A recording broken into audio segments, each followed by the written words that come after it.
Welcome to the Maine Better podcast. I'm Orion Breen, and with me today is Jack Ducharme, the ranking Republican on the Appropriations Committee. I represent Maine House District 71, which is the towns of Madison, Norridgewock, and Cornville. Appropriations can be where the rubber meets the road. If a bill requires funding, even if it passes, if it doesn't pass the appropriations and get into the budget, then a lot of stuff doesn't get done.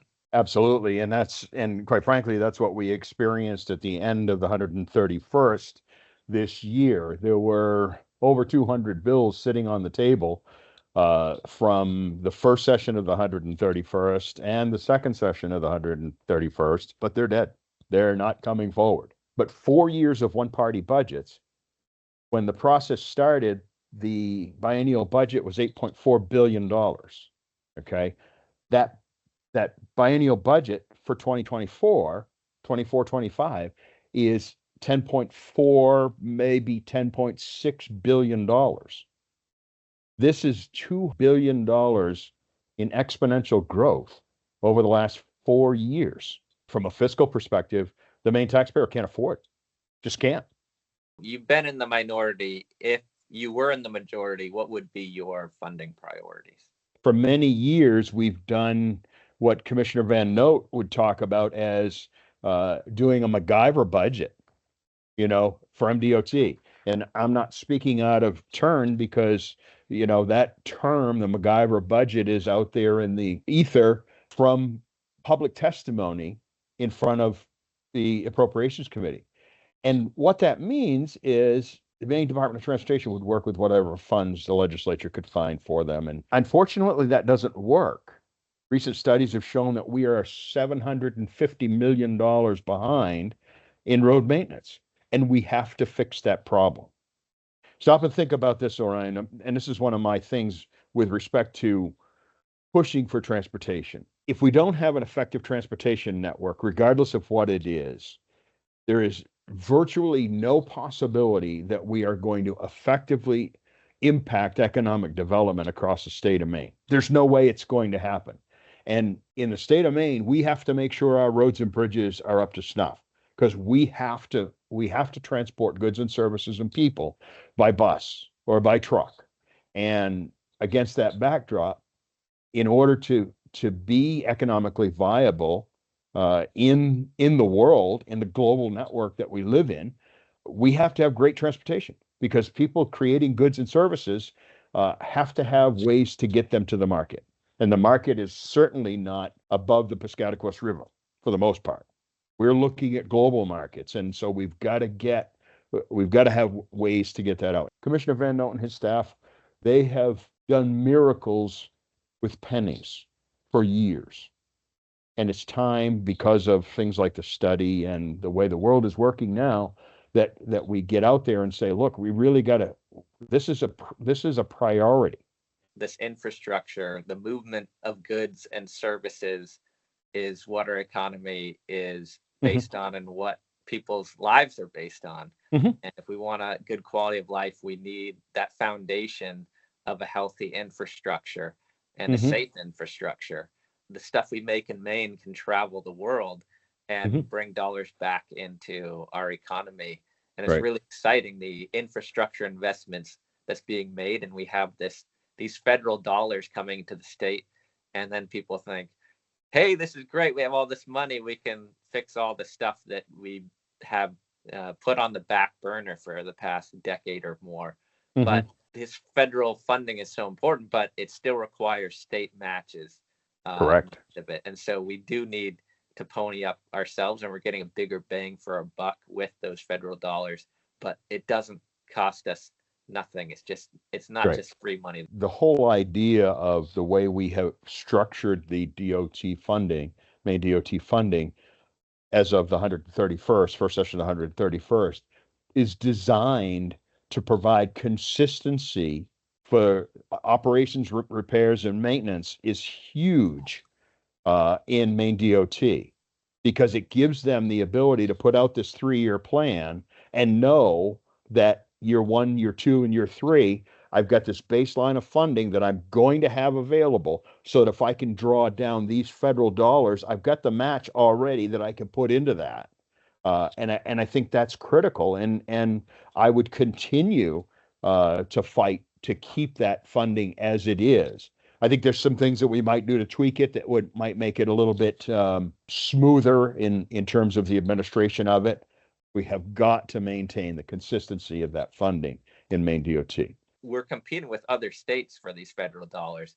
And Mm-hmm. if we have some money in the bank or money that's not locked up or just not empty coffers, and we don't have to wait for every, for a bond, running our budget wisely and being able to be responsive so that we can get these federal dollars as quickly as possible. We were one of the first states to get in our plan for how we wanted to build out an EV charging network. And Mm-hmm. us being ahead of other states, that's good for us in getting those federal dollars into the state as quickly as possible. And we talk about safety and climate change and climate resilience. If you care about this stuff, I mean, one of the things that I've seen, and hopefully other people have seen driving down the road, is we do see these little projects of culverts and these projects on the side of the road, and they may not be this big fancy bridge project that has 100 people on site working at different times. But these little projects are important because when these roads wash out, which we've seen in different parts of the state, how it affects people's lives where they have their childcare, their work, their parents who they need to check in on, who's a senior who doesn't have easy access to transportation. When you take out a road is closed because it got washed out, that affects people's lives tremendously. And we need to do the preventative stuff because we know that, we may be seeing different storm patterns, different weather patterns, different amount of rain coming at different times of the year that we're not accustomed to. And we have to be prepared for that and build for that. There was a bridge that washed out in the town of Levant on the Lake Road. I happen to know the road because I lived up there. And what it does is it requires people that live on one end of the road to drive 8 or 10 miles out of their way just to get back to even. And it's really difficult. As it turns out, here we are in August, coming up on a year of that bridge being out, and that bridge is still out. We have to stop with this process where it is just so hard to get anything done. We want economic development. Make it easy for people to do it. There's a rule in the lending environment. If you don't want to take any kind of risk, you probably don't want to get any reward. Why do people buy bonds? Because there's no risk. Why do people buy stocks? Because there's risk. But you can make a lot of money. Don't make a lot of money in bonds, but there's no risk. The whole risk reward kind of thing in the regulatory environment has to be examined. It's just one of those things that particularly impacts DOT because of federal regulations, state regulations, the whole climate piece and so forth and so on. When you add those all together, it just layers cost, it layers time, it layers effort that we need to be nimble. We need to be able to move. And those are the things that we should be doing. Permitting reform is a huge topic on the federal and state level. If you can't build things, you can't grow the economy, and often you can't even maintain the infrastructure we have. And the process is important, but you also need flexibility for, if an emergency happens and this road goes out, is there a way to speed up the typical process where it's not just something that you're like, oh, we have 10 years, in the next 10 years, we need to upgrade this bridge. No, like this bridge is out. This is affecting people in the community now. How can we speed it up? So what are the worst roads in your district or most improved roads in your district? Route 43 from Route 201 over to the Cornville. It is just absolutely horrible, has been horrible for a long time.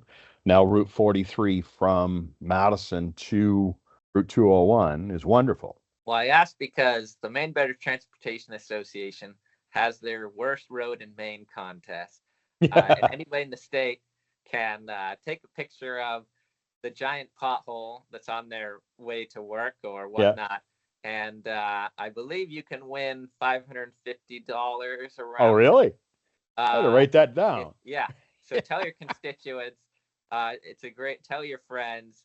And the reason why they chose the sum they did, that if you go to the website, you'll find more about it. But not taking proper care of the roads ends up costing everybody money. What are some of the transportation challenges that your district faces? Here in Somerset County, we have very we don't have any kind of hired or public transportation. We have some cab companies and stuff like that, but the distances are so far that it's cost prohibitive for somebody to really call and take a cab, because am I going to spend $30 for a cab ride to go from Madison to Skowhegan, for a 10-mile ride? I mean, does that make sense? From my door here in Madison to the Portland Jetport is exactly 100 miles. From my door here in Madison to Skowhegan Savings Bank in Jackman is 75 miles. It's another 14 or 15 miles to the border from there to Canada. So you stop and think of just the enormity of those distances. And folks from Jackman, they have to come to Skowhegan, Madison area, for a lot of their stuff, goods and services, that kind of stuff. You just stop and think about those kinds of dynamics, and how do we do that? It's probably not cost effective to run a bus. If you have two people riding a bus paying a $8 fare, it's not even going to pay your fuel. No, I grew up in St. Albans, Maine, in central Maine, and there you go. With you, and you live in a rural area. Car culture is not a choice. You need a car to survive and to work and to live and get to the grocery store. And you talk about seniors and challenges with driving. My mom recently had a medical issue and now has challenges with driving, and it totally changes your life. And we gotta do more for people in rural area to have more options, as well as recognize that the more expensive it is to have a vehicle in this state, it hurts a lot of people who are not doing amazing financially, and the car is a necessity for them. And we have to be in Augusta, be aware of that in the decisions we make and the fiscal impact of the decisions we make. It's a big state, Orion, and that's one of the things that I'm constantly challenged with in Augusta. For all intents and purposes, the bulk of the representation comes from below the Androscoggin River. There are 13 members on the Appropriations Committee. I live in Madison, Maine. It is 160 miles from here to Madawaska, the crown of Maine. I think there's a line from Waterford to Waldoboro, which runs roughly along the Androscoggin River. 12 members of the Appropriation Committee represent people below that line, below the Androscoggin River. Think about the vast swath of people above the Androscoggin River. But I'm the only person representing those people on appropriations. I mean, if you watch the midnight videos, you can see me saying, what are you guys doing? You're taking, like in the police department discussion, they asked for 32 officers. Appropriations Committee chair said, no, we're only going to give you 16. I said, you guys have professional police departments in your towns. None of us do. Those officers are for us, for rural patrol, and you're taking it away. And we wonder why we have crime issues. You're taking away the law enforcement in the rural areas, and that's wrong. We have to represent the people in rural Maine, and that's what I strive to do. We've already talked about this a little bit. Is there anything you'd like to add to what the state can do to improve transportation and support better infrastructure? I think I would go back to the consistency of funding thing. If I'm going to do work in my house and I'm going to paint a bedroom, I'm probably just going to go to the hardware store and buy some paint, and I'm going to paint it and so forth and so on. In the state's world, in the DOT world, if they're going to paint lines on a road, what are they doing? What have we been doing in years past? Well, we're going to float a bond for a couple of $100 million. And when that bond finally comes through, then we'll have money to paint the lines on the road. You wouldn't go take a home equity line of credit on your house to paint your bedroom. Why are we taking borrowed money to paint lines on the road? Makes no sense to me. If we want to develop the area where I live, the rural areas, we have to be able to get goods and services here. We have to have robust internet service up here. I served in the bank. I worked in the 201 corridor from Skowhegan to Jackman for years. And the number one complaint up through there was not the road, and the road was pretty bad at times. The number one complaint from businesses up there is we can't get our message out because we don't have adequate broadband internet service.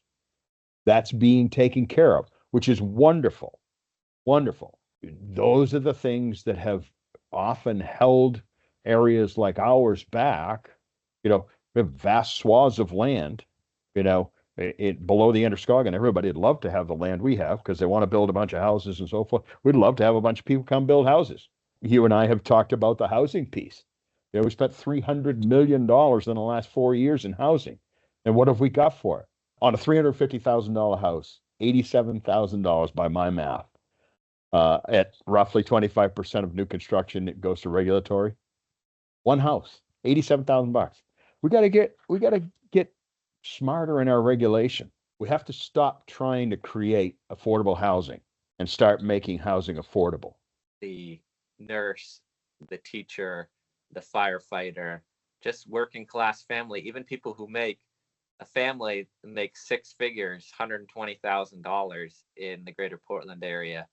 If you're talking about what's an affordable home for them, it's actually like a $300,000 home, and they don't really exist anymore because the last 10 years, what used to be a $250,000 home now costs $550,000, and wages just have not kept up at all. So like the cost of housing went up 10 times as much as wages went. We've done a wonderful job of removing the barrier of requiring people to have these big down payments and big cash infusions into the purchase of a home. What we have not done is we have not examined the whole idea of the credit issue of debt to income ratio. Typically, a mortgage lender will let you have between 28 and 33% of your monthly gross income go for your housing payment, principal, interest, taxes, and insurance. So if you look at that dynamic on a 30-year mortgage, that's the limiting factor for most people now buying a house. I've had some conversations with Dan Brennan and some others at Maine Housing about how do we fix that? It's all about being able to finance these things. Some of these housing authorities have done a great job in building subsidized housing. So the people who make a certain amount of money, not too much, not too little, they can get into subsidized housing. People have a ton of money, they can get housing. But everybody who's in the middle are being squeezed, and there's just not enough of these units. And so it really is, we need housing diversity and abundance, all types of housing, all types of income ranges. Because if the person could afford the $550,000 house and now has to buy a $300,000 house and pay more for it, and then the person below them doesn't have anything on the market, they can. That's right. Oh, absolutely. And the debt ratio thing, I looked at Maine Housing. I was at a training session on Maine housing programs, and I raised my hand in the meeting. I said, okay, your maximum price in Cumberland County is this. Your maximum income level is this. If I do the calculation on your maximum priced housing with a 3% down against this income, the top income, the maximum income that you can have does not meet the debt service ratio that it requires to get your maximum price housing. How do you work with that? Well, we know that's a problem, but those are federal numbers and we're using federal, but it doesn't matter whether it's federal or state or what it is. You got these rules that are in place and nobody can meet the rules because the rules don't make sense. People are basing all this stuff on this idea of the 3% interest rate. And now when you have a 6.5%, 7% interest rate, it completely changes what type of house you can afford and what your debt to income ratio is. And the people who they got a house 10 years ago and they got locked into 3% interest rate, you have no idea what the people who are trying to get in the housing market now are facing. We need to make an all-out effort to build a diversity of housing that will be a place that a diversity of people can live. of all ages and incomes and family sizes. Talk about people who care about the environment. If you don't allow where there is a septic system, a town septic and water, people to build denser multi-units, you're going to have this urban sprawl, which we see in Portland spread out everywhere. And it's going to eat up all the farmland and all the, and all the nature that we love about being in Maine. So where it makes sense, yeah, we need multi-units, and where it makes sense, we need manufactured homes. We need an all of the above approach to this. Yeah. Have you seen the 55 Weston Avenue project that was built by KBS Homes out of Oxford? They're modular. They're just absolutely gorgeous. So what was your first car? I had a 1972 Volkswagen 412 sedan, which was the coolest little car, tough little car, had a flat top engine in it. I think it was a Porsche engine or something like that. The only problem with it is it wouldn't start in the rain.